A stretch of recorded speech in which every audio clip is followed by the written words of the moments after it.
The farm in Stowe had opinions about mornings. Not the soft, forgiving kind of opinions that city mornings had where light came in filtered through curtains and the day eased itself into existence like something apologetic. Vermont mornings arrived without apology. They came in cold and absolute, the ridge to the east, holding the dark a little longer than it had any right to, the apple trees, standing in rows below the house, like they were waiting for something they had decided not to explain. Callum Drever had learned to read the farm the way he had once learned to read structural drawings. Not for what was there, but for what the details implied.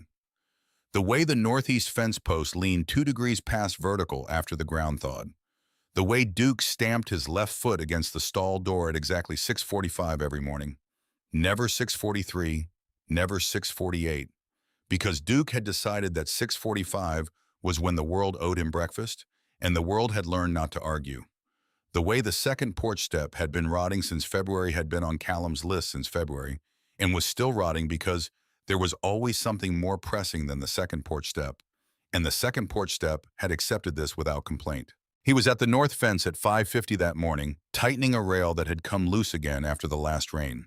The same rail he had tightened 3 weeks ago, the same post, the same soft ground that shifted when the weather changed and would go on shifting whether he fixed it or not. He knew this. He knew it the way a structural engineer knows that a building is always moving, always responding to forces too small to see, always settling into itself 1,000th of an inch at a time. You did not build things to stop them from moving. You built things to move with enough integrity that they did not fall. He tightened the rail anyway. The wrench turned the wood compressed against the post bracket, and for another few weeks the fence would hold. That was the work. Not the grand gestures, not the dramatic decisions, just the steady, patient daily repetition of putting things back where they belonged so the farm could keep running for one more day. He wiped his hands on his jeans and looked out across the upper pasture. The grass was going the color of old iron in the October light. The apple trees below the house were heavy with late fruit, some of it already fallen browning on the ground, in the slow, patient way that things let go when their time has come.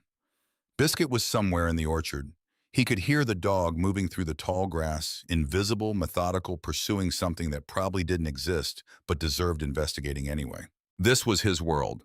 4 acres in Stowe, Vermont, with a farmhouse that needed painting, and a barn that needed a new roof on the eastern side, and a fence line that would always need tightening. A 6-year-old daughter who drew horses with wings. A bay gelding named Duke who had strong opinions about breakfast. A dog who had decided that diligence was a virtue regardless of results. This was the life Callum Drever had built after everything else. He had not built it from grief, though grief had been present in every board he laid and every fence post he set. He had built it from decision. That was the distinction he held on to in the harder mornings, the ones where the quiet pressed in too close, and the farmhouse felt large in the specific way that houses feel large when they were built for more people than currently live in them. He had not been broken and washed up here. He had looked at what remained of his life and made a choice about what it should contain. 4 years ago, his wife Addie had come home to this farm to die. Not in those words. Nobody used those words. But that was the truth of it. Addie had grown up here, had loved this farm more than any place on earth, had talked about the ridge and the apple trees and the particular quality of Vermont light in October, with the reverence other people reserve for places sacred and irreplaceable. When the diagnosis came, when the doctors in Boston explained in careful clinical language what was happening inside her body and how little could be done about it, Callum had not thought about his career or his apartment in Back Bay or the promotion he had been working toward for 4 years. He had thought about the ridge. He had thought about the apple trees. He had thought about bringing her home to the place she had loved so that the air she breathed in her last months would smell the way she needed it to smell. He resigned from the engineering firm on a Tuesday, sold the Back Bay apartment by the following Friday, liquidated the retirement accounts, declined the promotion in a 2-sentence email that his colleagues had found baffling, and drove Addie north in a car packed with what mattered and nothing that didn't. He had no regrets about that decision. Not one. Not even in the dark of a Vermont winter when the cold was absolute and the quiet had weight, and the farm demanded things of him that his body was not always certain it could provide. The math had been simple. There was only one calculation that mattered, and it had nothing to do with load-bearing capacity or structural redundancy or any of the elegant problems he had spent 12 years solving in glass-walled conference rooms above the Boston skyline. He had stayed after Addie died because Lily was here, because the farm was where Lily had her mother's mountains, because every August the sunflowers Addie had planted along the eastern fence line came back without anyone doing anything for them, stubborn and faithful, and completely indifferent to whether anyone was watching, and Callum believed his daughter should grow up seeing things that returned without being asked. He had stayed because it was right. He picked up the wrench and walked back toward the barn. At 5 minutes past 7, the black SUV appeared at the top of the dirt road. Callum heard it before he saw it, the specific sound of expensive tires on an unpaved surface. The slight hesitation in the engine that came from a vehicle designed for highways encountering something it had not been built for. He was at the barn doorway halter in one hand, checking the stitching on a broken section of Duke's lead rope, and he looked up without moving. The SUV rolled down the drive slowly, deliberate, the way money moved when it found itself somewhere it had not planned to be. It stopped near the barn. The first person out was a young woman, neat natural hair, a tablet pressed to her chest, heels on a dirt road in Vermont in October, looking around the property the way someone looks around a foreign country when they are trying to calculate the fastest route back to the highway. Her name, Callum would learn later, was Petra Walling. She had the controlled, efficient stillness of someone who managed problems for a living and had decided that this property was going to be one of them. Then the rear door opened. Callum set the lead rope down against the barn door and watched. She was dressed in a way that had nothing to do with this place. Cashmere the color of charcoal. Dark hair pinned with the precision of someone who had decided before the morning began exactly how they intended to present themselves to the day. Her heels sank 2 inches into the soft ground beside the driveway. She looked down at this frown, slightly looked back up, and decided the mud was not going to be a determining factor in her morning. He walked toward them. No hurry, no performance. He took in the SUV, the driver still behind the wheel with the engine running, Petra with her tablet, and then the woman herself. She had been assembled carefully, every detail managed. He noticed it the way he noticed weather, as a fact, not a feeling. "If you're here about the property," he said, "it isn't for sale." She met his eyes. She did not blink. "I'm not here for the property, Mr. Draver." He looked at her steadily. "Then what are you here for?" She glanced at Petra, a small, precise look that communicated something prearranged, and then looked back at him. "I'd like to speak with you privately." Callum studied her for a moment. Then he turned and gestured toward the porch. They walked across the yard together. The morning was cold enough to see breath. The apple trees stood in the lower field, unhurried and permanent, doing what they had done for the 40 years before Callum ever arrived here, and would do for 40 years after he was gone. On the porch steps, Lily was cross-legged with a sketch pad and her box of 64 crayons arranged beside her with the focused seriousness of a museum curator preparing an exhibition. She had been drawing horses. She was always drawing horses. This one had wings and what appeared to be a crown constructed from apples, and she was adding detail to the crown with a concentration that suggested the architectural decisions were not yet final. She looked up at the woman with the complete, unfiltered attention that 6-year-olds bring to everything they have not yet decided about. "You're really pretty," Lily said. "Are you a princess?" Petra made a sound that might, under other circumstances, have been a laugh. The woman stopped walking. Something moved across her face, a brief, involuntary shift, like a door being knocked on that she had forgotten was behind the wall. "I'm not sure," she said, which was not the answer Callum had expected. He had expected something professional, something managed.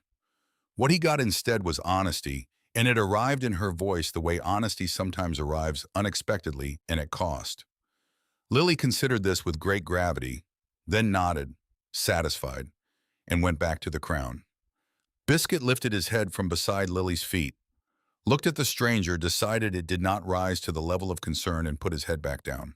They sat in the wooden chairs on the porch. Callum had built those chairs himself the winter after Addie died, when he needed to do something with his hands or lose his mind.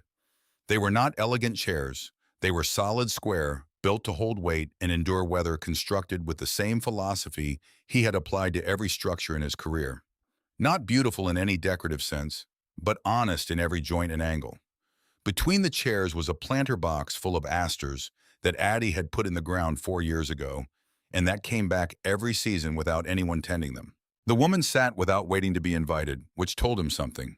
She crossed one leg over the other, set her hands in her lap, and looked at him with the direct, unhesitating focus of someone who had learned that eye contact was a form of authority and had been practicing it for 20 years. "My name is Vivian Hartwell," she said. "I'm the CEO of Hartwell Group. You may know it, one of the largest luxury real estate development firms in Boston. My father, Gerald Hartwell, built it. 40 years. One office, one deal, and 40 years of work that most people couldn't sustain for 40 months. She paused, not for effect, just to find the next words precisely. He died 2 years ago, heart attack at his desk on a Wednesday afternoon. The morning held very still around them. There is a clause in his will, she continued. If I do not marry before my 33rd birthday, controlling interest in the company transfers to my uncle Warren Hartwell, the vice chairman of the board. She held his gaze. My birthday is in 17 days. I need a legal marriage. I have a contract prepared, compensation terms, a clean dissolution after 12 months. I need someone outside my world. No industry connections, no financial angle, no personal agenda that could become a complication. A beat. My attorneys conducted a search. You came up at the top of the list. Callum listened without moving. The wind came through the apple trees. From inside the barn, Duke stamped his foot against the stall door. 6:45 exactly. When she finished, he was quiet for a long moment. Before I answer that, he said, I have a question. He looked at her steadily. You know the Hartwell Tower on Boylston Street? The 40-story building your father broke ground on in 2014. Something moved behind Vivian Hartwell's eyes. A small, careful rearrangement. I know it. I designed it, Callum said. The structural system, the full load distribution, the atrium, 40 stories of open air running through the center of the building. Your father wanted that space to exist. Every engineer on the project told him it would compromise the structure. I found a way to make it work without compromising anything. He watched her face. I spent 2 years on that building. I know every tension cable in it, every load path, every beam your father's team pushed back on, and everyone I held the line on. I know the building better than anyone alive except possibly the man who wanted it built. He paused. Your father and I never met. He died before the project closed. But I know what he wanted that building to be. I spent 2 years making sure it was. The silence that followed was not comfortable.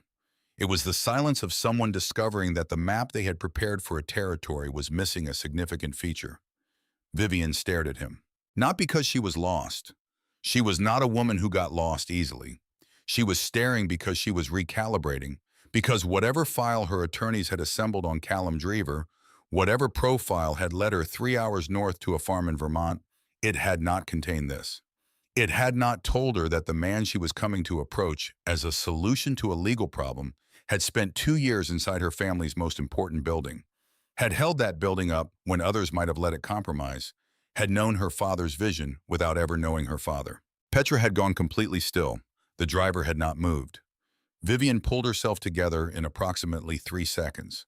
He watched it happen. It was impressive in its way, the speed of it, the precision, the way she gathered herself back into the composed, capable person she had walked onto this property as. That wasn't in your file, she said. No, Callum said. I don't imagine it was. He stood. I'm going to say no, Ms. Hartwell. His voice stayed level and quiet. No anger in it.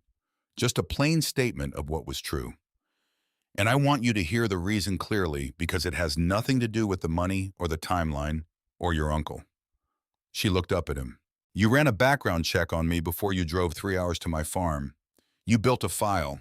You treated a person like a procurement problem. He held her gaze. I'm not a business deal. I'm a man raising a little girl on a farm in Vermont, and those are two different things. Vivian stood too. She did not apologize. He had not expected her to. But there it was again, that involuntary shift in her expression, that brief, unguarded moment that looked against every apparent intention like recognition. She walked down the porch steps. The second step from the bottom, the one Callum had been meaning to fix since February and had not fixed, caught her heel. She stumbled forward. He caught her. One clean movement. His hand closed around her wrist before she reached the bottom, and for 1 second they were very close. Her hand against his palm, the sharp, clean smell of something expensive and entirely out of place, and the pulse under his fingers. It was fast, faster than a woman who controlled everything should have let it be. He let go first. "Careful," he said. "That step's been broken since winter." Then he turned and went inside. He let the screen door close behind him. The SUV pulled back up the dirt road. He did not watch it go. Lily came in from the porch a few minutes later with her sketch pad under one arm and a look on her face that meant she had been thinking seriously about something important. "Daddy." "Yeah? Is the pretty lady coming back?" Callum poured the last of the coffee into the sink and rinsed the thermos. Did not answer right away. "I don't know, baby." Lily thought about this carefully. Then, "I hope she does. She looked like she needed to see the horses." He did not say anything to that, but he thought about it longer than he should have. That evening after Lily was in bed, he sat on the porch alone. The Vermont sky was enormous above the ridge. That was the thing about being this far from a city, the sky had room to be itself. Stars from one edge of the tree line to the other, patient and unhurried, doing what they had always done without reference to anything happening below them. He thought about the atrium. Gerald Hartwell had insisted on it, an open space running 40 stories through the center of the building. A 40-story void through the core meant all load had to transfer to the perimeter frame. No interior columns, no shortcuts. 6 weeks of calculations. 2 more to be certain. The senior partner at the firm had said the day Callum presented the final solution that Mr. Hartwell was going to love it. He had never met Gerald Hartwell. He had just spent 2 years keeping the man's building standing. He thought about the pulse under his fingers at the broken step. Fast, faster than it should have been. He thought about Lily handing over the blue crayon because it was the best one, and the woman had apparently earned it. He went inside, did not sleep well. 3 days later, she came back alone. No SUV, no driver, no Petra Walling with her tablet and her controlled alarm. Just a gray Camry the color of old dishwater rolling slowly up the dirt road with the careful uncertainty of a vehicle built for highways that had been asked repeatedly to do something it had not been designed for. The jeans were new. He could see it in the crease still faint along the thigh. The jacket had a price tag tucked inside the collar that she had missed, which meant she had bought it recently, and in a hurry had decided that the version of herself who arrived in Kashmir was not the version she wanted to present today. It was an effort, a real one, the kind of effort that costs something. Callum was in the barn, brushing Duke along the left flank. Long, slow strokes that Duke acknowledged with his eyes half closed and his head low, the expression of an animal experiencing something very close to contentment, entirely prepared to continue experiencing it for as long as Callum was willing to provide it. He heard the car, looked out through the open barn door, watched her cross the yard. He kept brushing. She stepped through the barn door and stopped just inside. The smell hit her. He could tell by the half-second of stillness, hay and horse and old leather and honest dirt, the particular combination that the barn had developed over decades and wore without apology. She stood there adjusting to it. Then she said, "I'm not here to offer you money." He kept brushing. Duke exhaled slowly against the pressure of the brush. "I'm here," she said, "because I don't know where else to go." He set the brush down, turned, leaned against Duke's side and looked at her. And she talked, not the CEO, not the prepared presentation with the contract, in the compensation terms, in the dissolution clause. She talked the way people talk at the end of a very long road when the performance has finally cost more than it is worth to continue maintaining. She told him about her father. Gerald Hartwell had started with $40 and an idea about what people deserved to live in. He had built the first building with his own hands and his brother's labor and a loan from a church deacon who had believed in him against all available evidence. He had been brilliant and stubborn and almost completely unable to say the words that mattered most, but he had shown it 1,000 small ways over 40 years consistently and without interruption. The marriage clause in his will was not about control. Her father had watched her work 100-hour weeks cancel every vacation end, every relationship before it reached the point where it would require something of her, because relationships required time, and time was the one resource she had decided she could not afford. He had been afraid, not of losing the company, of losing her to the company. He had been afraid in the way fathers are afraid when they can see clearly what their children cannot, that a person can be enormously successful and enormously alone at the same time, and that the success makes the loneliness harder to see, not easier. He died on a Wednesday afternoon, Vivian said, alone at his desk because I was in a meeting in New York and didn't make it back in time. Her voice was steady, her hands were not. He was asking the nurse where I was. Callum stood with his hand resting on Duke's side and looked at the barn floor and felt the shape of what she had said. Not the facts were clear enough. The weight underneath them. The question that does not go away no matter how many reasonable people tell you that it was not your fault. He did not tell her it wasn't her fault. Everybody told her that, and nobody believed it. And it just made a person feel more isolated because now they were carrying the grief in the performance of accepting comfort they could not actually accept. And those were two heavy things to carry at the same time. He said, "Have you had breakfast?" She blinked. "What, breakfast? Have you eaten?" "No." "Come on, then." He led her out of this barn and across the yard toward the house, and she followed without asking why, which told him more about the state she was in than anything she had said so far. Lily was on the kitchen floor when they came in sorting crayons by color, with the methodical focus of someone who takes taxonomy seriously. She looked up at Vivian, looked at her father, looked back at Vivian with the frank, complete assessment of a 6-year-old who has already formed a preliminary conclusion and is simply verifying it against new data.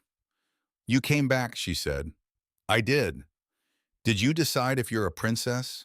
Vivian sat down on the kitchen floor, right there on the tile in her new jeans and her jacket with the price tag, without hesitating, without asking. Just sat down beside Lily as though it were the most obvious next action available. "I think," she said, "I might be working on it." Lily considered this, nodded, held out the blue crayon. "You can have this one. It's the best color."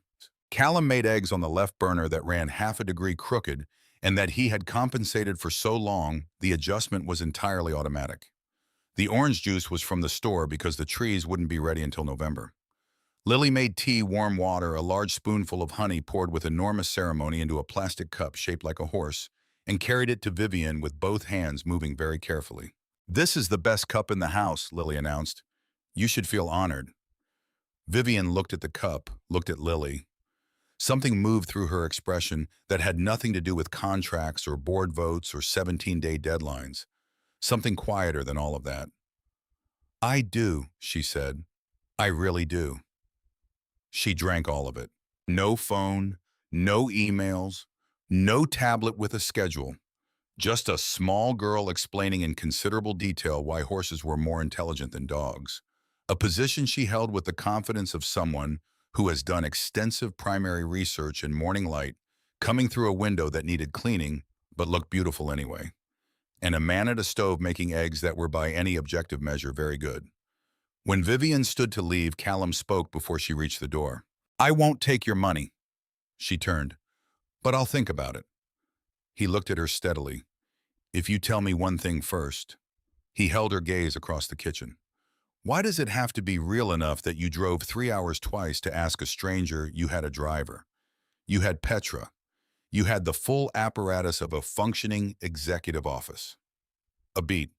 "Why come alone?" Vivian stood with her hand on the screen door frame. The light was behind her and she stood in it the way a person stands at the edge of a decision they have already made and are only now allowing themselves to say out loud.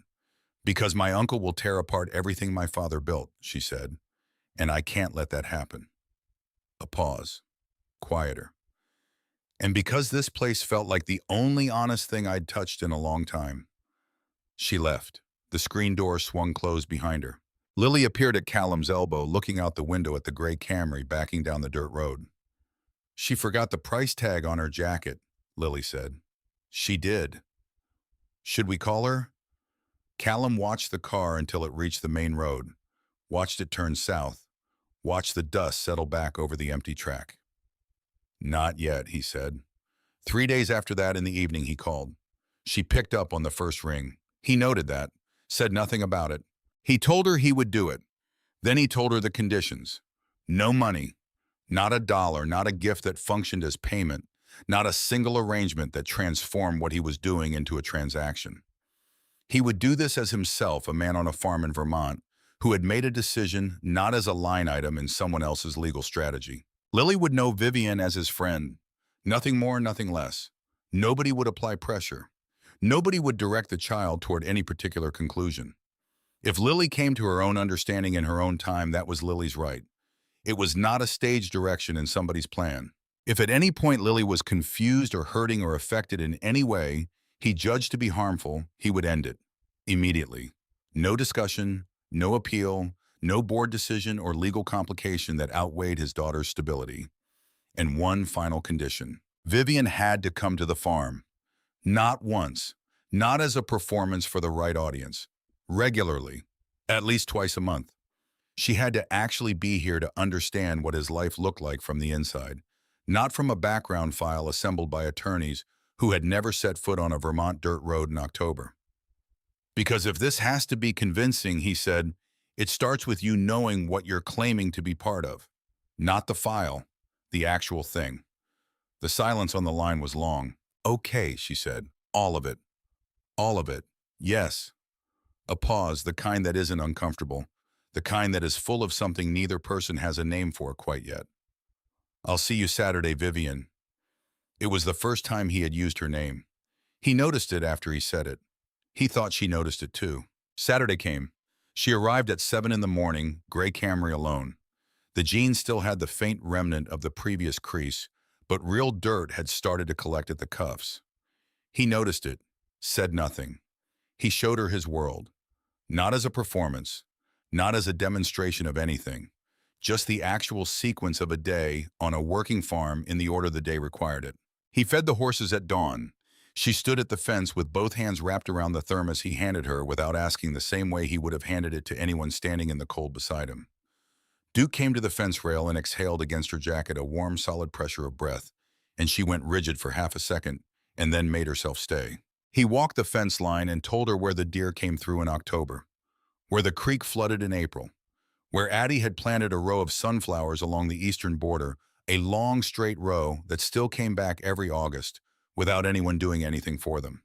Nobody tended them. Nobody replanted them. They just came back faithful and stubborn the way certain things are when they have decided a place is theirs. Vivian walked beside him and did not say much. This surprised him.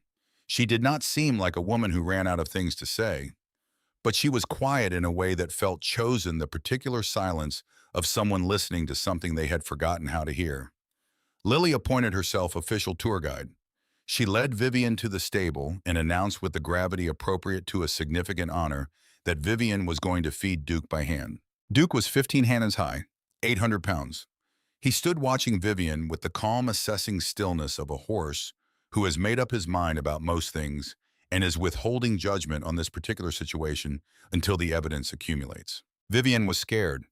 Callum could see it plainly, the way her breathing went shallow, the way she calculated the distance to the stall door without appearing to do so, the way her jaw tightened with the particular tension of someone overriding an instinct. But she did not step back. Lily took her hand, small fingers, firm grip. See, Lily said, placing Vivian's palm flat against Duke's nose. He's gentle, just like Daddy. Something crossed Vivian's face that had nothing to do with the horse and everything to do with the fact of a 6-year-old girl deciding without any instruction or prompting that she was worth reassurance. She kept her hand there. Duke exhaled against her palm, warm and steady, and utterly indifferent to the significance of the moment. Once you held still long enough, it turned out he was not frightening at all. Callum stood in the stable doorway and said nothing. He watched Vivian's shoulders drop a fraction of an inch as the fear retreated. He watched Lily watching this happen with the deep satisfaction of someone who had known all along how it would go. That evening, Lily fell asleep on the couch, mid-movie sketch pad open beside her, a crayon still in her right hand. Callum carried her to bed, pulled the blanket up, kissed her forehead, stood in the doorway and listened to her breathe for a long moment before he went back to the porch. Vivian was already there, sitting in the second chair. The Vermont night was cold and sharp, full of wood smoke from a neighbor's chimney half a mile east. Callum lifted the flannel shirt from the hook beside the door and handed it to her without a word. She put it on. It was enormous on her, the sleeves past her hands. She pushed them up and settled back and looked out at the dark orchard without comment. The shirt smelled like this farm, like wood smoke and old apples and the particular combination that accumulated in a place where someone had lived close to the ground and worked hard and stayed through the hard winters because staying was right. She did not say anything about it. After a long while, she said, "I can't remember the last time I sat somewhere without checking my phone." "How long do you think it's been?" She thought about it. Genuinely. Maybe never. He looked at her. "That sounds exhausting." She looked back. "It is." The silence between them changed after that. Not the silence of two strangers measuring each other across careful distance. Something else. The silence of two people who had been carrying something heavy separately for a long time and had, without planning or discussing it, set those things down in the same place and found that the ground could hold both. The apple trees stood in the dark below the porch. The asters in the planter box between the chairs were still holding their last few blooms, purple and white, late in the season, stubborn in the cold. Her phone lit up on the arm of the chair. She glanced at it, then turned it face down. "That was Petra," she said. "It can wait." Neither of them moved, but the distance between the two wooden chairs felt smaller than it had an hour before. The second week was different. Not in any way Callum could have named cleanly or pointed to with the precision he had once applied to load calculations and structural drawings. The farm was the same. The mornings were the same cold, the same dark ridge, the same sequence of tasks that accumulated into a day. Duke still demanded breakfast at 6:45. Lily still drew horses on the porch before the sun was fully up. Biscuit still slept at her feet. But something had shifted, the way a beam shifts when it has been recut at a different angle. Same material, same weight, but everything that rests on it lands differently. Vivian came on Tuesday. No call ahead, no message through Petra. Just the gray Camry at the top of the dirt road at 7 in the morning, moving with the slow, careful pace that had become, without Callum quite noticing, when familiar to him. Familiar the way a particular sound becomes familiar when you have heard it enough times that your body recognizes it before your mind does. He was mucking out Duke's stall when he heard it. He kept working. Did not stop, did not walk out to meet her. She did not wait to be met. She came to the barn and stood in the stable doorway, watching him work for a moment before she spoke. "Do you need help?" He looked at her over his shoulder. She was wearing the jeans with the carried-over dirt from Saturday. Not new dirt. Saturday's dirt, which meant she had not washed them before coming back, which meant she had not tried to reset herself between visits. That told him something he could not quite categorize but noticed anyway. "You know how to muck a stall?" "No." "You want to learn?" A pause. "That depends on what it involves." "It involves a pitchfork and things you'd rather not think too hard about." She was quiet for exactly 2 seconds. "Hand me the pitchfork." So he did. She was terrible at it. Comprehensively, honestly, zero talent terrible. She held the pitchfork like it might turn on her without warning. She moved too fast, overcorrected, moved too slow. She got straw in her hair within the first 30 seconds and spent 5 minutes after that locating all of it. Duke watched with the mild, unimpressed attention of a horse who had decided to reserve judgment until the situation clarified itself. But she did not quit. She adjusted her grip, watched what Callum did, tried to replicate it without asking for instruction. He noticed that specifically the particular stubbornness of a person who does not ask for help, the way it looked from the outside like determination, but was really something older and more ingrained. A lesson nobody had admitted to teaching, that needing help was a form of weakness. He recognized it because he had it too. After 20 minutes, she was actually getting the rhythm of it, finding the angle, the follow-through, the specific economy of motion that made the work sustainable. "There you go," he said. "Don't." He kept working. "Do not encourage me. I will become insufferable." He laughed, short reel, the kind that arrived without preparation. Duke turned his head and looked at Callum with brief surprise, a horse who had grown accustomed to the general quiet of this man and found the sound unexpected and not unwelcome. They worked through the morning without talking much. The silence between them had acquired something it had not had 10 days ago. Texture, room, the particular quality that accumulates between people who have chosen repeatedly and without discussion not to fill every available space with noise just because noise is easier than stillness. Lily came out at 8:30 to report on available breakfast options and to insist that Vivian come immediately to examine a drawing she had completed overnight. The drawing was of Duke Wings again naturally, and a small figure standing on his back, with both arms extended, wearing what appeared to be a business blazer. "That's you," Lily told Vivian with the certainty of an artist explaining her own work to someone who has missed the obvious. "I'm standing on his back." "You're flying," Lily corrected with the patient precision of someone addressing a comprehension gap. "That's what happens next, obviously." Vivian looked at the drawing, looked at Lily, then looked at Callum standing in the kitchen doorway with his coffee. He shrugged, mouthed, "She's always right."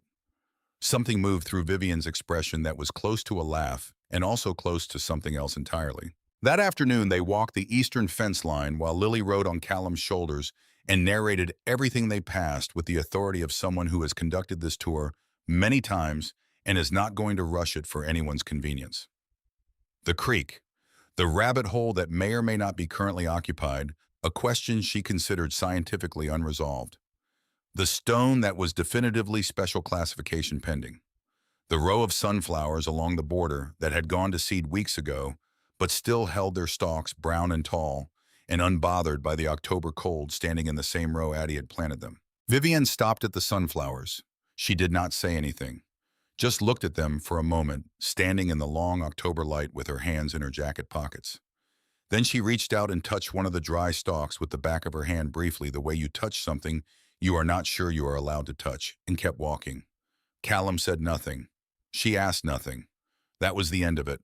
But that evening after Lily was in bed and they were back on the porch with the Vermont dark settling in around the farm, Vivian said, "Your wife planted those." "Yeah." "Do you talk to Lily about her?" He thought about it. Not the question he knew the answer. He was thinking about how to say it accurately. "Every week," he said. "She knows who her mother was. She knows what she loved. She knows why we're here." He was quiet for a moment. "I don't want her to forget. And I don't want her to feel like she has to make room, like she has to clear space in herself before anything new can come in." Vivian looked out at the orchard. The moon was up over the ridge early and bright, turning the apple trees silver below the house. "She wouldn't want you to stop," she said. "Talking about her." "No," Callum said. "She wouldn't." He looked at the orchard. "She would have wanted this, though. The farm being full.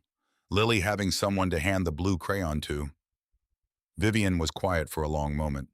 Then, "Tell me about the Hartwell Tower. What it was like to design it." He found the thread. "Your father wanted an open atrium," he said. "Full height, 40 stories of open air through the center of the building. Every engineer on the project told him it was structurally reckless. I found the solution, put the full load on the perimeter frame reroute. Every load path, no interior columns, no compromise on the void. It took 6 weeks of calculations. 2 more to be certain." "Were you certain?" He looked out at the orchard. "I'm never certain. I just get to the point where I'm willing to stake my name on it." She was quiet for a long moment. "That's exactly how I feel about every deal I've ever closed." He understood then that he was talking to someone who was not underneath all the contracts and the managed surfaces and the carefully assembled presentations, entirely different from him. Someone who also built things meant to hold. Someone who also knew that certainty was a performance and that the real work was deciding how much uncertainty you could carry and still move forward without flinching. Her phone lit up on the arm of the chair. She glanced at it, then deliberately turned it face down. "Petra," she said. "I know. It can wait." It was the first time he had seen her make that choice twice in a row. Small thing. Not small at all. They stayed on the porch until past 10. When she finally stood to leave, she looked at the asters in the planter box, still holding a few late blooms, purple and white, stubborn against the cold. "What kind are they?" "My wife planted them," he said. "They come back every year. Nobody does anything for them." She looked at them for another moment, then at him. Something in her face shifted, not the managed shift, not the professional recalibration, but something genuine arriving without permission. "Maybe they don't need anything done for them." she said. Maybe they just need to be left alone to be what they are. She went down the steps, around the broken second step without looking because she had learned it, because she remembered. He stood on the porch long after her headlights disappeared behind the hill. The following day, she was in Boston. Board meetings, a contractor dispute on a Providence development, the ongoing legal paperwork that her attorneys were assembling in an office Callum would never see. He knew this because Petra called him once clearly by accident, a missed dial, and he could hear the organized machinery of a real estate firm at full operation before she realized her mistake and ended the call with extreme professionalism. He went about his days, fed the horses, repaired a section of east pasture fence where the deer had come through and left their opinion of his work in the form of several broken boards. Drove Lily to school, picked her up, made dinner, read her the same story she had requested 7 nights running, a girl who builds a boat from scratch and sails across a lake to find out what is on the other side, because Lily had not yet reached a satisfactory understanding of the ending and was not prepared to move on. He was fine, completely fine, except at 7 in the morning when he poured the coffee and his eyes went to the hook by the door where the flannel shirt hung, and he noticed that she had folded it before she left, which she had not done the first time she wore it, but had done this time, and he stood there holding the coffee for a moment longer than was necessary, looking at a folded flannel shirt on a hook before he went outside to check the fence. Small things, the kind you only catch if you are paying attention. He was paying attention. On Saturday, she came back, and she brought nothing with her. No files, no open laptop, no work distributed through the day like a parallel track running alongside the actual day. Just herself in jeans that now had real mud worked into the knees and boots that were noticeably more practical than the ones she had arrived in the first morning. Still not quite right for farm work, still learning, but moving in the right direction. Lily taught her to braid a horse's mane. This took the better part of an hour and produced 6 uneven braids running in approximately 4 separate directions. Duke endured it with the dignity of an animal who had decided that suffering gracefully was its own form of distinction. "It looks beautiful," Lily announced. "It's very creative," Callum said. "Don't!" Vivian pointed at him without looking up from braid number 7. "You said you'd be encouraging." "I said nothing of the sort. You implied it. I'd handed you a brush. That's not an implication." Lily looked between them with the focused filing attention of a child who is storing information for purposes she has not yet decided. That evening after dinner, Vivian sat on the kitchen floor with Lily, and they worked through a coloring book about farm animals that Lily had selected with what Callum recognized as deliberate intent. Vivian colored a pig bright blue. Lily challenged this on scientific grounds. "Pigs can't be blue. In my version, they can, but it's not accurate. Accuracy," Vivian said with great gravity, "is sometimes overrated." Lily thought about this for a long time. Then she picked up the purple crayon and started on the cow. Callum stood in the kitchen doorway and watched. This was the thing he had not anticipated when he had written out his conditions on the legal pad. Not the logistics, not the questions about what would hold up to scrutiny, not the careful boundaries he had set around Lily's understanding of who Vivian was. He had not anticipated this, a woman on his kitchen floor at 8 on a Saturday night arguing about pig anatomy with his daughter, with the seriousness of someone who had looked at every available version of her Saturday evening and chosen this floor and these crayons. And the thing was, she actually had. On the Tuesday of the second week, Callum received the envelope. It came in the regular mail standard business envelope return address from a law firm in downtown Boston he did not recognize. His name on the front in the precise, impersonal font of professional correspondence. He opened it at the kitchen table after Lily left for school, coffee going cold beside him. Inside was a single folded sheet of paper. Not legal paper. Personal stationery, the heavyweight cream kind that had been expensive once, now slightly yellowed at the edges. The handwriting was uneven, the pressure of the pen inconsistent in the way handwriting becomes inconsistent when the hand doing the writing is not entirely steady. It had been written by a man who was already sick. He read it once, then again. Then he sat with it for a long moment, listening to the particular silence of the farmhouse at 9 in the morning. The letter was not addressed to him. It had been found in Gerald Hartwell's desk drawer 2 weeks after his death, tucked inside a folder with no label by an attorney conducting the routine inventory of the estate. The attorney's note clipped to the front explained simply the letter appeared to reference the Hartwell Tower project, and in the absence of any named recipient, They had forwarded it to the lead structural engineer on record, the man who had spent 2 years making the building what Gerald Hartwell had always intended it to be. Gerald had written, "I want my daughter to meet someone who understands that there are things more important than money." I never found the right way to teach her that myself. I kept hoping the work would teach her the way it taught me, but I think I waited too long and trusted the wrong teacher. I hope life will teach her instead in my place in whatever time I don't have left to do it myself. That was all. No name, no specific instruction, no clarity about who the letter was meant for or what Gerald had imagined would be done with it. Just a sick man's hope written in unsteady ink on heavy paper addressed to no one in particular and to everyone who might understand what it meant. Callum folded the letter carefully. He put it in the left breast pocket of his work jacket. He went outside and walked the fence line for the better part of an hour. Hands in his pockets, the October cold sharp against his face, thinking about a man he had never met who had wanted an open space in the center of a 40-story building because he believed that buildings like people needed room to breathe. He kept the letter in his pocket for 3 days without opening it again. He did not need to. He already knew every word. The threat arrived on a Wednesday morning. Callum was adjusting the strap on Duke's halter in the stable routine work, the kind of small maintenance that accumulated invisibly into the daily functioning of everything when he heard a car on the road. This one he did not recognize. It slowed at the driveway, did not turn in, continued past toward the county route that ran south toward town, toward the road that connected eventually to his mother Sylvie's house in the next valley over. Silver Mercedes. He knew one silver Mercedes in this county. He set Duke's halter down and took out his phone. Sylvie picked up on the third ring. "Mama!" "Callum." Her voice was level, the careful chosen level she used when she was selecting every word before it left her. "He just left." Something cold moved through the center of his chest. A wire pulled taut from somewhere deep. "What did he say?" she told him. Warren Hartwell had arrived alone. No lawyer, no assistant, which was itself a statement. Charcoal overcoat pressed shirt, the practiced ease of a man accustomed to charity boards and donor dinners and rooms where the real communication happened beneath the surface of the polite words being exchanged. He had been warm, genuinely warm, or the kind that was functionally indistinguishable from genuine. He had said he admired Callum.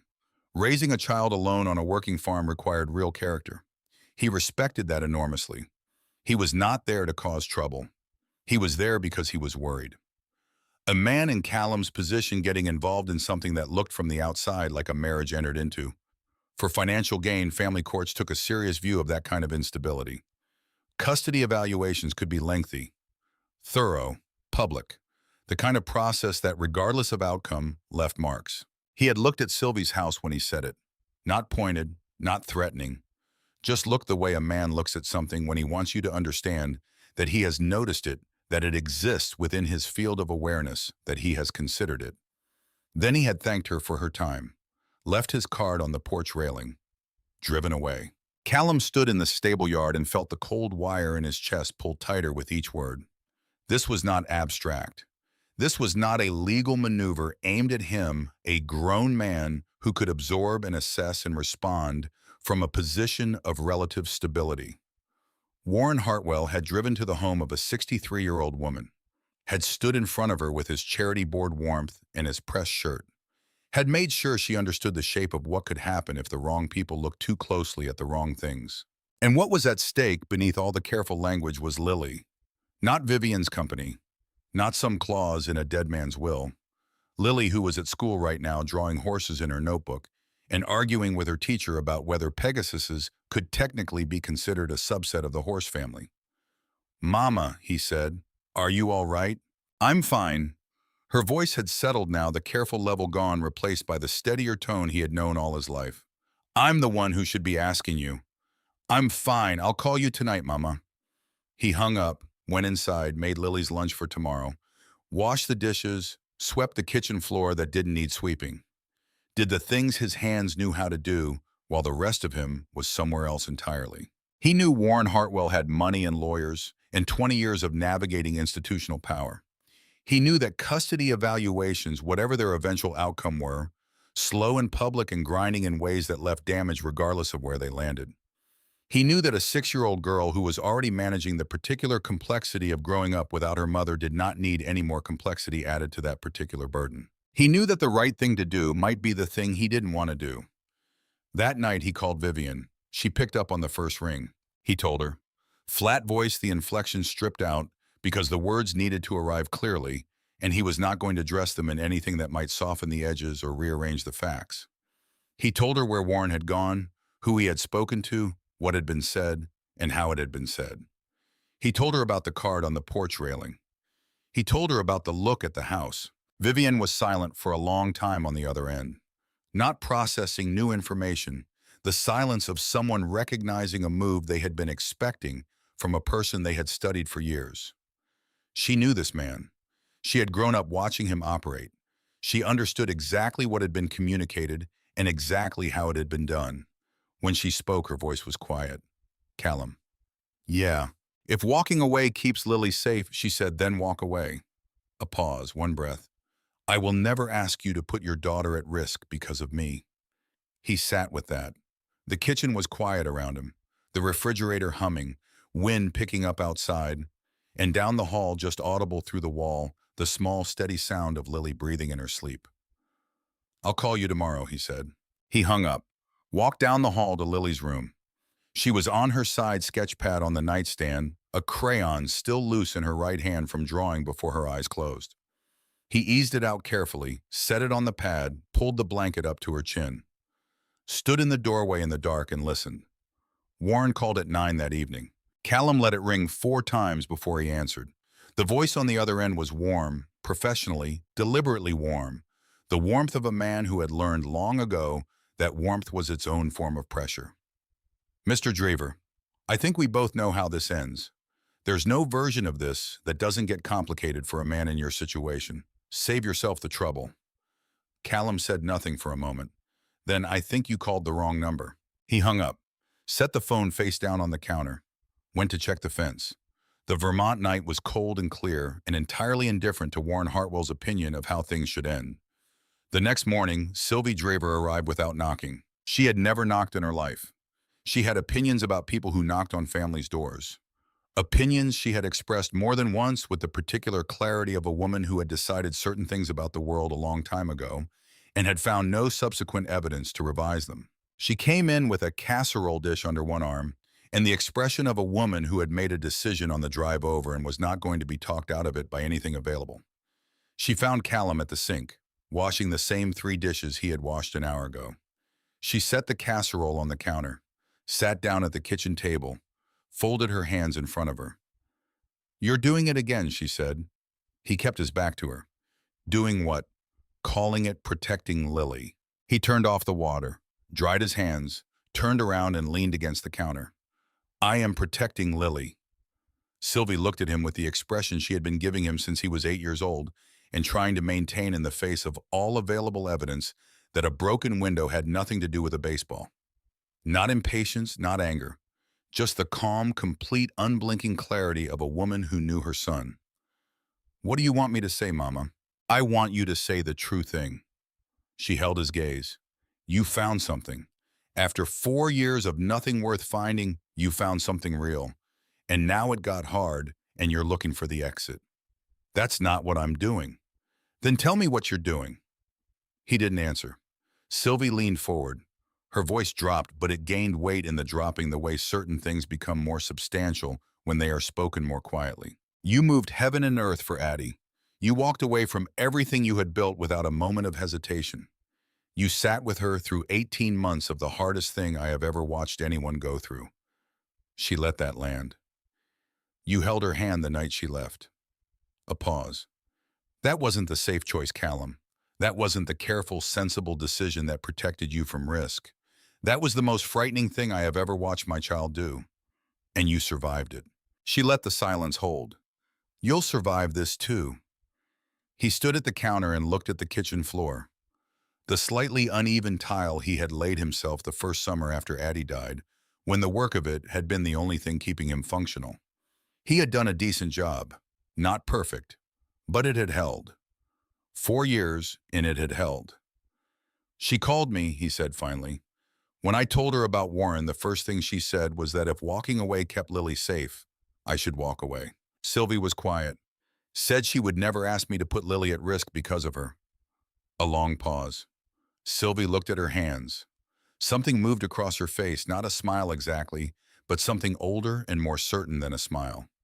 Something that had been formed over decades of watching people choose what they were made of when the choice was hard. Then that, she said softly, is a woman worth not walking away from. Callum looked at the floor for another moment. Then he reached for his keys on the hook by the door. I'll be back before Lily's pickup, he said. Sylvie nodded, already turning toward the stove to check the casserole. Not celebrating, not pressing, just nodding the way you nod when something has gone the way you knew it would go, and the knowing was enough.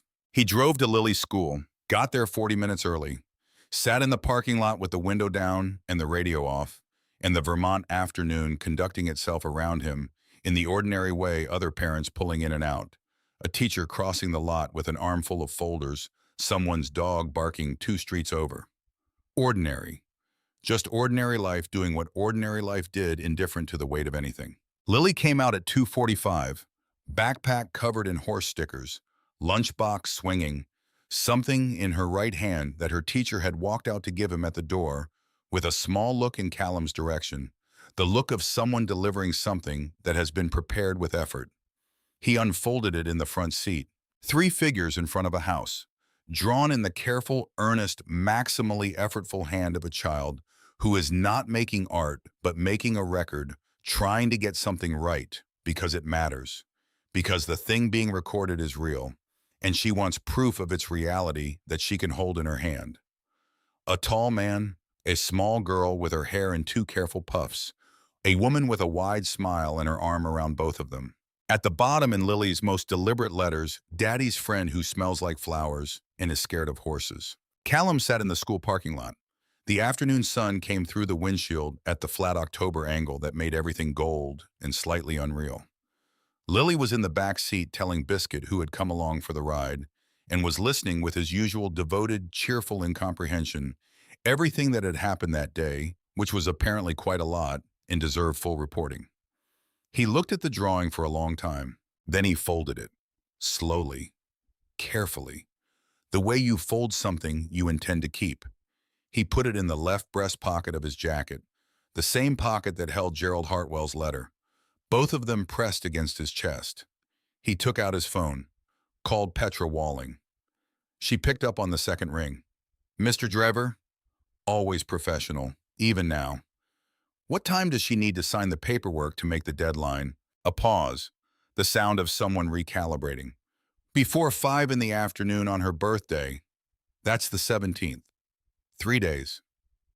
Yes. Don't tell her I called. A longer pause. Mr. Drever, are you certain? He looked out the windshield at the parking lot. At the ordinary Vermont afternoon, holding itself together the way it always did, without drama, without announcement, just continuing. He thought about the drawing in his pocket, the letter pressed against it. A dead man's hope and a 6-year-old's record of what she had seen and wanted to be true folded together against his chest. He thought about a woman who had sat on a kitchen floor and argued about pig colors with the seriousness of someone who had looked at every possible version of her Saturday night and chosen this one. About a flannel shirt folded on a hook, about a pulse under his fingers faster than it should have been, about a man who had wanted an open space in the center of a 40-story building because he believed that a building like a life needed room to breathe. Yeah, he said, I'm certain. He started the truck, pulled out of the parking lot into the Vermont afternoon, Lily continuing her full report to Biscuit in the back seat, covering the day's events with the thoroughness they deserved. The drawing pressed against Callum's chest the whole way home. The fog came in before dawn on the morning of her birthday. It settled over the farm the way Vermont fog always settled, not arriving so much as assembling, gathering itself out of the cold air above the creek and the wet ground of the lower pasture, and the particular chill that accumulated in the valley between the ridge and the tree line, when the nights had finally gotten cold enough to mean something. By 4 in the morning, it had reached the barn. By 5, it had swallowed the orchard entirely. The apple trees disappeared into at first their tops, then their branches, then the whole of them, until the lower field was just a soft gray absence where the trees had been. Callum was at the north fence at 5:45. Same place he was most mornings at this hour. Same hand resting on Duke's neck. Same boots on the same ground he had stood on for 4 years. Same thermos with the last of the pot growing cold in his grip. The fog was thick enough to taste. It sat against his face like a held breath, and the ridge to the east had disappeared entirely, and the farm had contracted to a small circle of visibility, soft at the edges, quiet at the center, the way the world gets when the weather decides to simplify things down to what is immediately present and nothing else. Duke stood with his head low and his eyes half closed, the weight of his neck a steady pressure against Callum's palm. Patient, unhurried. Duke had outlasted 4 Vermont winters on this farm and had developed through that accumulated experience a philosophical equanimity about weather that Callum had spent considerable time trying to learn from and had not yet entirely managed. He heard the car before the headlights appeared. The engine was familiar in the way that certain sounds become familiar without your noticing the process, not learned exactly, just absorbed over enough repetitions that the body knows it before the mind catches up. Low. Careful on the dirt road. Moving at the pace the gray Camry always moved on this particular stretch, as though the car and the road had reached a private understanding about appropriate velocity. Except it was 5:45 in the morning, and she had not called. The headlights pushed through the fog, 2 soft cones of light materializing from the gray, feeling their way down the drive, and then the engine went quiet, and the car stopped at the edge of the yard. Callum did not move. He kept his hand on Duke's neck and watched. The driver's door opened. Petra Walling stepped out. First walked around to the passenger side, opened that door with the deliberate care of someone attending to something that required attending to, which meant Vivian had not been driving, which meant something about the state she had been in when they left Boston that morning, however early that had been, that had made Petra decide she should be the one behind the wheel. Vivian stepped out into the fog. She was wearing the jeans with the real mud on them from the fence repair 2 weeks ago. The mud had dried and set and become part of the fabric, now a permanent record of an afternoon spent working alongside him on the northeast corner post. The boots she had ordered after he texted her the brand. The leather had softened at the flex points, had begun to take on the particular worn quality that comes from actual use rather than careful maintenance. Her hair was down, not managed, not arranged, just down, and the fog was beginning to settle in it in small cold droplets that caught what little light there was and that she did not bother to brush away. She looked across the yard at him. He looked back. Neither of them moved for a moment. The fog shifted between them. Duke exhaled slow and warm against Callum's palm. Somewhere in the orchard below, something moved through the wet grass, probably Biscuit, conducting his usual pre-dawn investigation of everything that had occurred in the yard since the previous evening. Then Vivian walked toward him. Not fast, not slow, the pace of someone who has finished deliberating and is simply moving now, covering the ground between where she is and where she needs to be without drama or announcement. Her boots on the wet dirt, her breath making small clouds in the cold air. The fog moving around her as she came as though making room. She stopped a few feet away. He waited.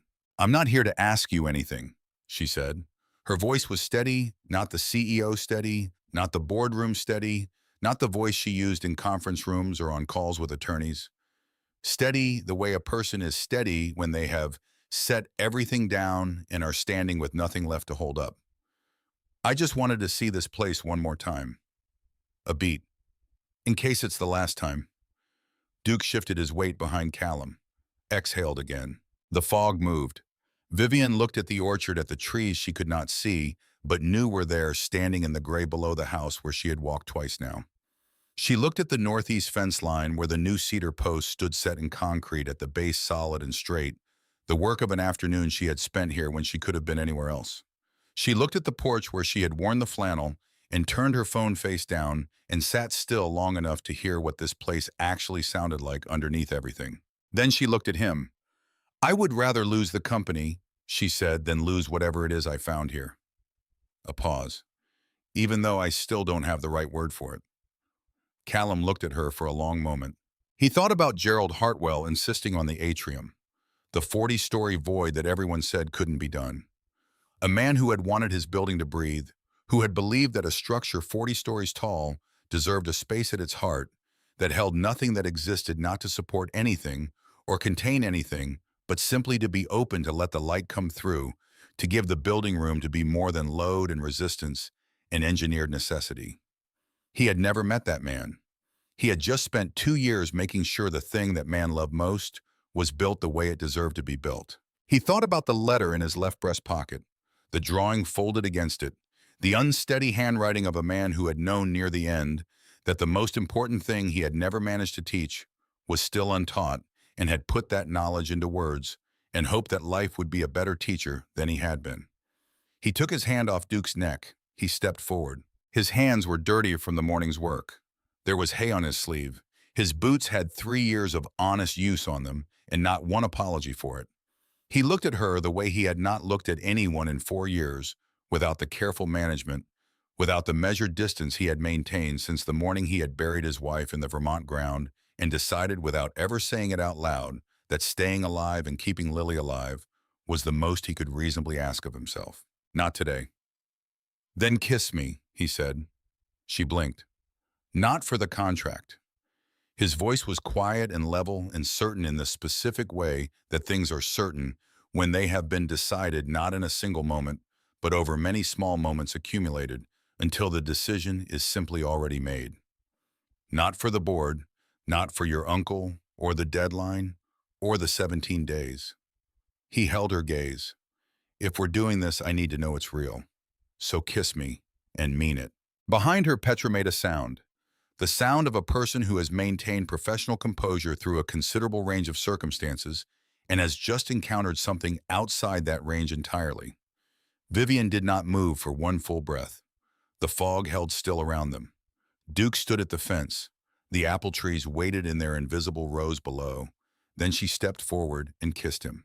In the apple orchard, in the fog, in the 5:45 dark of a Vermont morning, on the day she turned 33, with the trees standing quiet around them, and the cold air and the wet ground, and the particular stillness of a farm before the day has properly begun. Her hands came up and gripped the front of his jacket, both of them the grip of a person who has been holding on to something alone for a long time and has just found something solid enough to actually hold. His hand came up to the side of her face, rough fingers against her cheek, and the fog moved around them, and it was not a performance, and it was not a strategy, and it was not a clause in a document that could be filed or executed or dissolved after 12 months. It was the first honest thing either of them had allowed themselves in years. It lasted long enough for Duke to lose interest and turn back to the fence, long enough for Petra to locate her phone, reconsider, and put it back in her jacket pocket, long enough for the fog to shift twice and resettle. When they stepped back, Callum's hand was still at the side of her face. He looked at her. She looked at him. "Okay," she said, very quietly. "Okay," he agreed. Petra cleared her throat from 10 feet away. "So, are we doing this because I have Margot Elspeth's number? I have had it for 2 days. I would very much like to use it." Vivian closed her eyes. "Open them. Call her." Petra was already dialing. They drove to the Stowe Town Hall at 10 in the morning. 2 cars, the gray Camry and Callum's truck, which Lily rode in because she had declared with the absolute authority of someone who does not negotiate on matters of principle that she was sitting in the front, and this was not a discussion. She was wearing her purple dress, the one Sylvie had bought her for her last birthday, with the small white buttons, the one Lily had determined was the correct choice for today, without being told why today was significant. She had her hair in 4 careful puffs. She was holding in both hands a single purple aster that Callum had stopped to pull from the roadside ditch on the way into town, its stem slightly bent from where it had grown close to the gravel. Lily held it like a scepter, like something irreplaceable. Sylvie Draver was already there when they pulled into the lot. She was standing on the front steps of the town hall in her navy dress. Callum knew that dress the way he knew certain things about his mother that she never said directly. He had seen it at Easter, at his grandfather's funeral, twice at church when the occasion had earned her absolute best, which Sylvie did not distribute freely because she believed occasions needed to deserve it. This one had. She was already crying when they got out of the truck. Not loudly, not making a production of anything. Just standing on the steps in her good dress, with her chin level and tears running steady and quiet down her face, and her hands folded in front of her like she had decided to feel everything completely and was not going to apologize to anyone for any of it. Callum walked to her, hugged her. She held on for a moment with both arms, the particular hold of a mother who has watched her child go through hard things and has arrived finally at a good thing, and is holding on because the holding is the only language equal to the occasion. Then she pulled back and looked at his face, looked at Vivian, who had come to stand a few feet away with Petra beside her, and an expression Callum had not seen on her before. Not the uncertainty of boardrooms or the calculation of negotiation, but something human and unguarded, the look of a person standing outside a warmth they have not felt in a long time and are not entirely certain they are allowed to step into. Sylvie walked to her. She was not a tall woman. She was 63 years old, and she had buried a husband and raised two sons on what was never quite enough, and had never once allowed any of that to make her small. She took Vivian's face in both hands, the way you hold something you have been waiting for without knowing you were waiting, and looked at her for a long moment.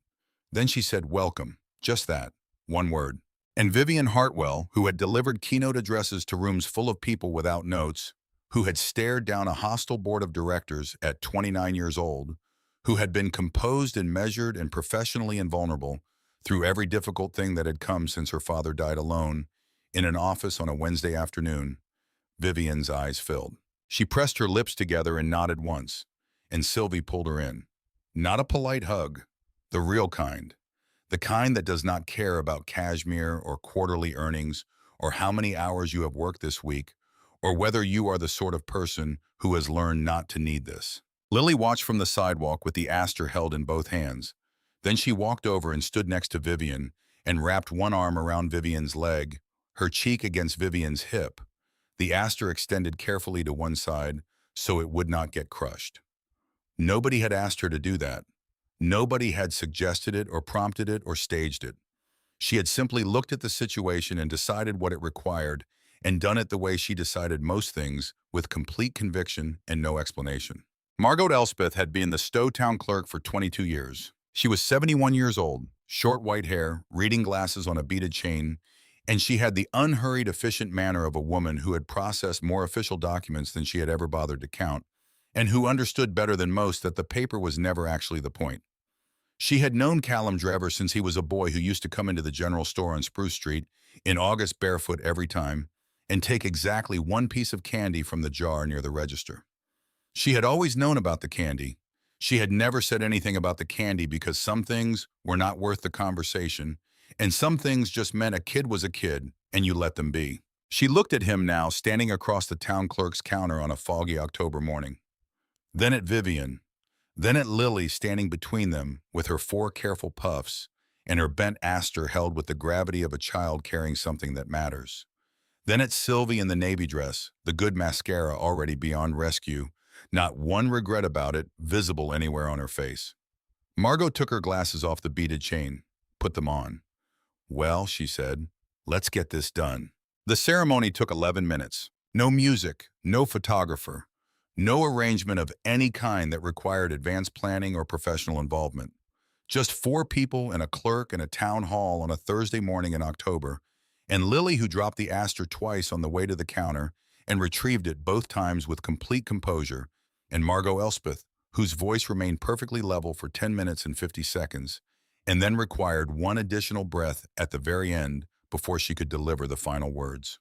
When it was finished, Margot stamped the certificate with the authority of 22 years of practice, slid it across the counter. "Congratulations," she said, then quieter, looking directly at Vivian. "Gerald would have liked this." Vivian looked up. Something moved across her face, quick, involuntary, the particular expression of someone who has been handed something they did not know they were still waiting for. Margot just smiled, turned back to her files. The way people turn back to their work when the important thing has been said and everything after it would only be diminishment. They walked out into the morning.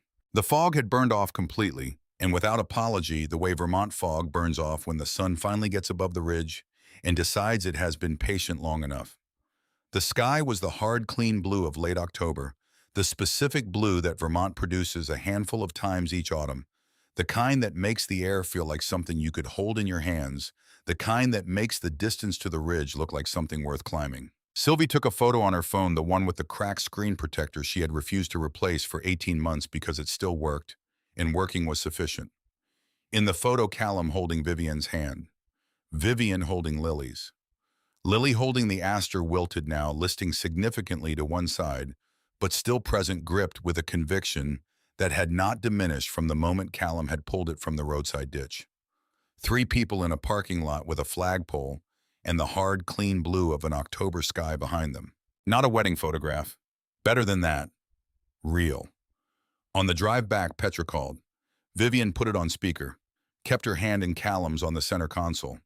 Petra's voice had the controlled quality that meant the opposite of control. He knows, Warren. He's scheduled a press conference at Hartwell Group headquarters tomorrow morning at 9. He has the investigators' report. He has photographs, 6 weeks of them. He's going to do it publicly, Vivian. All of it. Vivian looked out the window at the Vermont countryside moving past. The hills going orange at the edges, not full yet, but starting the way October started things gradually. And then all at once with a kind of inevitability that felt less like change and more like the world becoming more completely what it had always been. She was quiet for a moment. Then she said, "Let him." Petra paused. "Vivian, he doesn't know about the file." "I know he doesn't." Her voice was even. The voice of someone who has been holding something carefully for a long time and has identified the exact right moment to set it down. "Tell the legal team we're moving tomorrow morning, 7 o'clock. Have everything ready, every page, every record, everything." She hung up. Callum glanced at her. She was still looking out the window, her profile against the glass in the afternoon light. "You want to tell me about the file," he said. It was not a question. She turned to look at him. And there it was again, the thing he had been watching arrive in her incrementally over 17 days of Vermont mornings and stable work and kitchen floors and porch chairs. Not the CEO, not the managed surface. Something that had been building quietly behind all of it, waiting for the conditions to be right. "Warren has been taking from the company," she said, "for at least 2 years. I've known for 10 months. Callum kept his eyes on the road. "I held it back because he's my father's brother. Because Gerald loved him in the complicated way Gerald loved difficult people. Because I kept thinking he might stop. That I was reading it wrong." A pause. "I wasn't reading it wrong." A moment of quiet. "He went to your mother," Callum said. "He stood in front of a 63-year-old woman in her own home and used my daughter." "I know." Another pause. Longer. "He made the choice for me," she said. "So tomorrow we find out what it looks like when I make mine." He did not say anything, but he reached across the console and found her hand in the space between them and held it all the way home through the October hills going orange at the edges, through the valley where the creek ran high from the recent rain until the dirt track appeared and the farmhouse came into view through the trees. The morning came fast. Callum was up at 5. Coffee thermos, Duke fence checked the ordinary architecture that held the days up. Except this morning, Vivian was at the kitchen table at 5:30, with her laptop open and a legal pad covered in her handwriting, and a phone she had already used twice before he came in from the barn. He set a cup of coffee beside the laptop without a word. She looked up, mouthed "thank you," went back to the screen. He returned to the horses. At 7:15, she came to the stable in her blazer hair pulled back, every surface of her organized and assembled for what the day required. The transformation was not gradual. It happened all at once, one version of her, then another, a switch thrown. But she still had the farm boots on, the ones with the real mud on them from the fence repair, the ones she had not changed. He noticed. "I have to go." "I know." "The press conference is at 9. "I know." She looked at him, checking the ground, making sure it was still solid, that the thing she was standing on was what she believed it to be. "I'll be back tonight," she said. "I know," he said again. She stopped, looked at him more carefully. "You keep saying that." "Because I do." A beat. She stepped forward and kissed him, brief, certain, not a question, and then walked back across the yard to the Camry. He watched her go. Petra was already in the driver's seat, engine running. Lily appeared at the stable door in her pajamas, hair still pressed flat from the pillow, Biscuit behind her, yawning wide enough to show every tooth. "Where's Vivian going?" "Work." "Will she be back for dinner?" He looked at the place on the road where the car had been. The dust was still settling. "Yes," he said. He was not guessing. The front of Hartwell Group headquarters on Congress Street was not a small stage. By 8:55, 24 reporters and camera crews had assembled on the sidewalk outside the glass facade. Cables ran across the pavement. Someone's assistant was adjusting a podium bearing the Hartwell Group logo, centered with the precision of someone who understood that these details communicated before any words were spoken. Warren Hartwell stood behind it in a charcoal suit. No overcoat today. He wanted to look like a man at work, a man reluctantly doing what integrity demanded of him. His expression was grave and measured and rehearsed. He had the photographs, the timeline, the investigator's report documenting 6 weeks of trips to a farm in northern Vermont. He had license plate records. 3 photographs taken from distance through a long lens, Callum and Vivian, at the fence in the yard on the porch, taken without their knowledge on days Callum now understood had not been as unobserved as they had seemed. Warren spoke for 12 minutes. His voice was warm and regretful. He chose every word the way a man chooses words when he has practiced in front of a mirror. He described the arrangement as an orchestrated deception designed to circumvent the legitimate terms of his brother's will. He said this reluctantly. He said he had not wanted it to come to this. He said the integrity of Gerald Hartwell's legacy demanded transparency. The reporters wrote. The cameras rolled. Then the glass doors opened. Vivian walked out. Blazer dark blouse hair, back without a loose strand. The measured, unhurried stride of a woman who had spent a decade in rooms full of people who underestimated her and had learned in every single one of those rooms exactly what happened to people who did. The camera swung toward her. Warren's jaw tightened. He had expected a statement through attorneys, a response through channels. Not this, not her, walking out through the front doors of her own building at 9 in the morning and coming straight toward the podium as though the sidewalk were a room she owned. But before Vivian reached the microphone, the glass doors opened again. Callum stepped out. He had not been announced. He had not been invited or coached or given talking points. He had driven 3 hours from a farm in Vermont that morning, leaving before 6, arriving with enough time to park 3 blocks away and walk to the building in the boots that had 3 years of honest use on them and the clean shirt he saved for occasions that deserved it. He had walked through the lobby, through the atrium. He had spent 2 years making possible the 40-story column of open air rising above him as he crossed the marble floor, the space Gerald Hartwell had insisted on existing and that Callum had made sure would stand, and through the glass doors and out into the October morning. He looked entirely out of place. Glass and steel and press suits and camera equipment, and a man who had just spent 12 minutes performing civic responsibility in front of the city, and then Callum Draver in farm boots with calloused hands and no prepared remarks, and the complete unhurried calm of someone who has been measured before and came out fine. He walked past Vivian, past the podium, stood in front of the cameras and put his hands at his sides. The reporters went quiet. He said, "Everything he just told you is true." The crowd shifted. "She came to my farm. There was a contract. She offered me money to marry her for 12 months. He let the silence hold for the right amount of time. "I said no. I turned down every dollar of it." A pause. "Because I don't take payment to be something I'm not."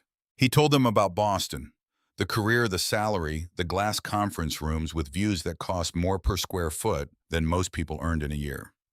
He told them that when someone he loved got sick, he left all of it in a single week sold.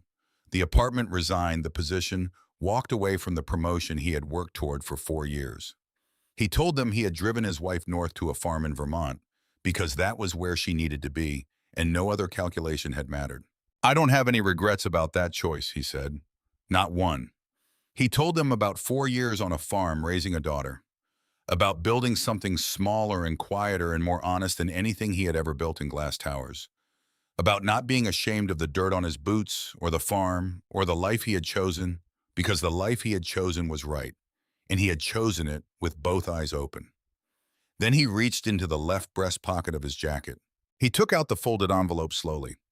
Gerald Hartwell's letter found in a desk drawer, written in unsteady ink on cream paper by a man who had been sick and had known it and had put the most important thing he had never managed to say into words at the end, when words were all he had left. He unfolded it, held it up briefly so the cameras could register it, the handwriting visible, the age of the paper visible, the weight of it visible. Then he read it. Gerald Hartwell's words and Callum's steady voice in front of the cameras and the reporters and the October morning on Congress Street. The words of a man who had started with $40 and an idea, who had built something real over 40 years with his hands and his stubbornness and the particular kind of persistence that doesn't announce itself because it is too busy working. Who had watched his daughter disappear into the company he had built for her and had been afraid in the quiet way fathers are afraid when they cannot fix what their children need fixed, that she would end up the way he had ended up. Alone at a desk, with a heart that gave out before she had given it to anyone. I want my daughter to meet someone who understands that there are things more important than money. I never found the right way to teach her that myself. I hope life will teach her in my place. The reporters had stopped writing. The cameras were still rolling. Warren stood behind his podium and said nothing.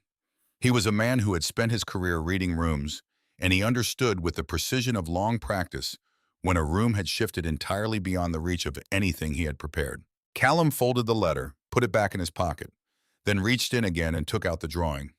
Lily's drawing, 3 figures in front of a house in crayon, the tall man and the small girl, and the woman with the wide smile, and her arm around both of them, drawn in the earnest, effortful hand of a child who was not making art, but making a record of what she had seen and wanted proof of. He held it up so the cameras could see. "My daughter drew this at school last week," he said. "That's me, that's her, and that's the woman my daughter calls Daddy's friend." He looked at the cameras directly. "I'm standing here because I don't want to tell my little girl that the woman in her picture isn't real." He folded the drawing carefully, put it back in his pocket next to the letter, stepped aside. Vivian walked to the microphone. She did not talk about love. She did not talk about the farm or the fog or the flannel shirt or the kitchen floor or any of the 17 days of quiet, accumulating, ungovernable truth that had led her to the sidewalk. None of that was owed to anyone standing here. Petra stepped out from inside the building, silent, efficient, carrying a leather portfolio, and set it open on the table placed beside the podium. 10 months of documents. Vivian spoke for 8 minutes. Proxy agreements traced through intermediary accounts back to Warren's personal finances. Capital diverted from active development projects into ventures that appeared in no official filing.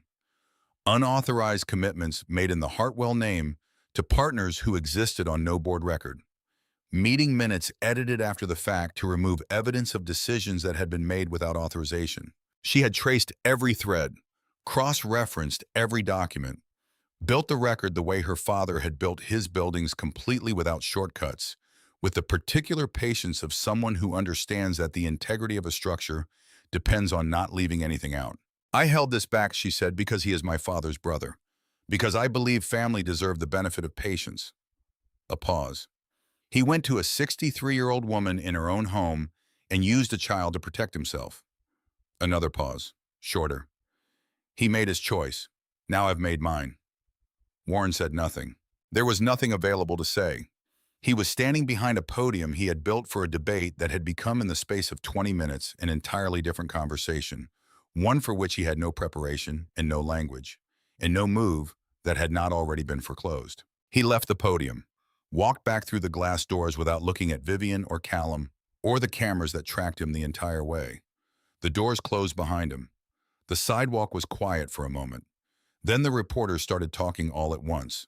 The board convened an emergency session that afternoon. 42nd floor. 12 people around a long table with a view of the harbor that cost more per square foot than most buildings cost entire. Callum sat in the lobby downstairs with a cup of coffee from the cart near the elevator bank. It was not good coffee. He drank it anyway. He had called Sylvie before they went in. She had Lily. She had said your father would have thought this was exactly right. Go do what you need to do. He sat with the bad coffee and did not read the magazine beside him, and had the specific, unhurried patience of a man who had learned over 4 years of farming that some things cannot be engineered. You prepare what you can prepare. You do the work you can do. Then you wait for the weight to settle where it settles. An hour and 14 minutes later, Petra came out of the elevator.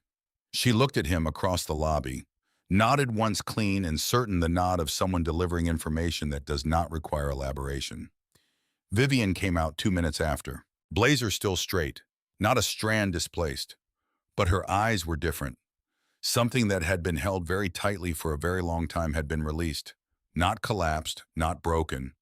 Just let go, the way a load transfers when you finally build the structure correctly and the weight finds its path, and the thing that has been straining simply stops straining. She sat down next to him on the lobby bench. They did not say anything for a moment. He resigned, she said. Effective immediately. Good. The board wants a full restructuring audit. Months of work. Also good. She looked at him.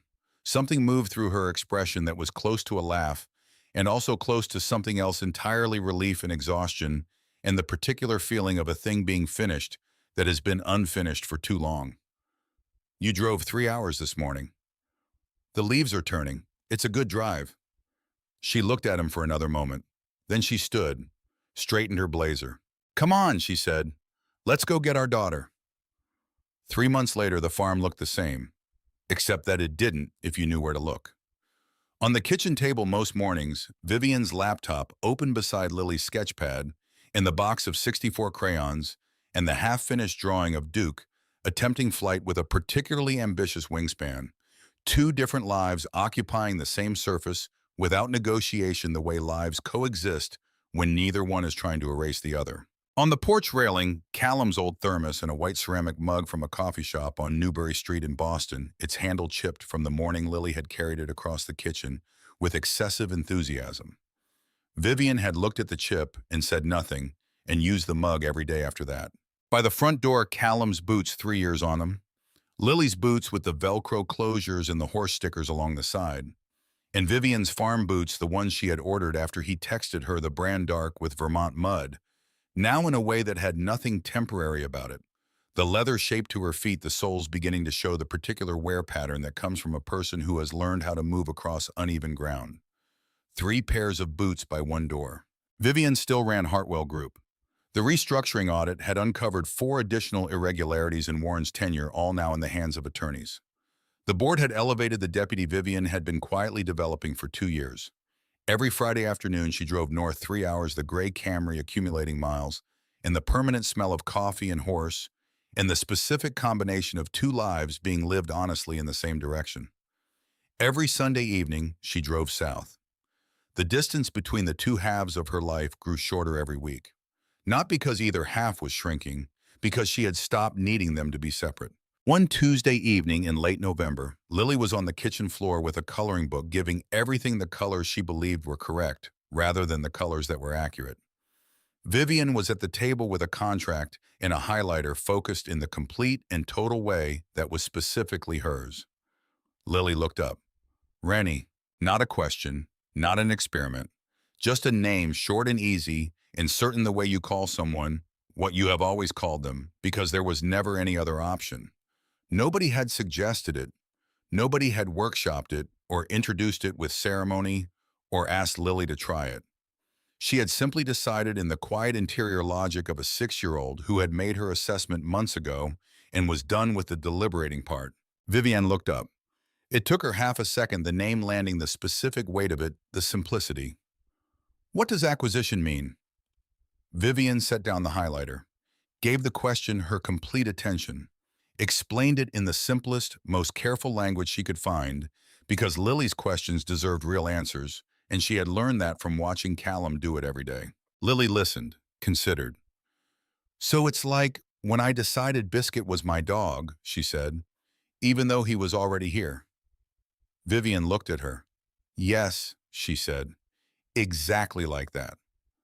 Lily nodded satisfied and went back to the gold dolphin she had been coloring gold, because that was the color it deserved accuracy, being, as she had established some weeks earlier, sometimes overrated. Vivian picked up the highlighter, held it for a moment without using it, then set it back down and looked at the kitchen instead, at the left burner on the stove that still ran crooked and that she had stopped noticing weeks ago, at the old percolator on the counter that made terrible coffee by any objective measure, at the drawing held to the refrigerator by 2 apple-shaped magnets, 3 figures in front of a house in crayon, the record a child had made of what she had seen and wanted to be true. She sat there for a long time just looking at it. The last evening of November, the porch. The two chairs held both of them, now the same chairs that had held Callum alone through 4 winters, through the weight of starting over, through every morning he had chosen to stay. They held differently now. Not because the chairs had changed, because what rested in them had. The aster plants into the planter box between the chairs had finished for the season. The last blooms gone. But the plants were still there, the stalks, the root structure, the patient underground persistence of things that have decided to come back and are simply waiting for the season to turn. Wood smoke from several directions, the valley settling into winter. Stars overhead, the full Vermont abundance of them, the kind that only appear this far from city light. Vivian said, "I still cannot believe you told me to kiss you. I knew what I was doing." In front of Petra. Petra survived. And the driver. He didn't know either of us. A pause. Still doesn't. She looked at him sideways. "You planned that." He looked out at the orchard, at the dark shapes of the apple trees, patient and permanent, doing what they had always done. "I planned the conditions," he said. "I planned what I needed." A pause. "I didn't plan the fog." She was quiet. Or Lily dropping the aster twice on the way into the building. "She picked it up both times," Vivian said. "She never let go of it once." "No," he said, "she didn't." From inside the house, a voice sharp and clear and completely unimpressed by whatever was happening on the porch. "Stop being weird. The movie already started." Vivian closed her eyes, pressed her lips together, opened them. Callum stood, held out his hand. She looked at it for exactly 1 second. Then she took it. They went inside. The screen door swung closed behind them. The two chairs sat empty on the porch in the November dark. The aster plants between them, roots deep in the cold ground, waiting without drama for the season to turn, for the conditions to become what they needed to become. Patient in the specific way of things that have decided they are coming back regardless. Not because anyone asked them to, because that was simply what they were.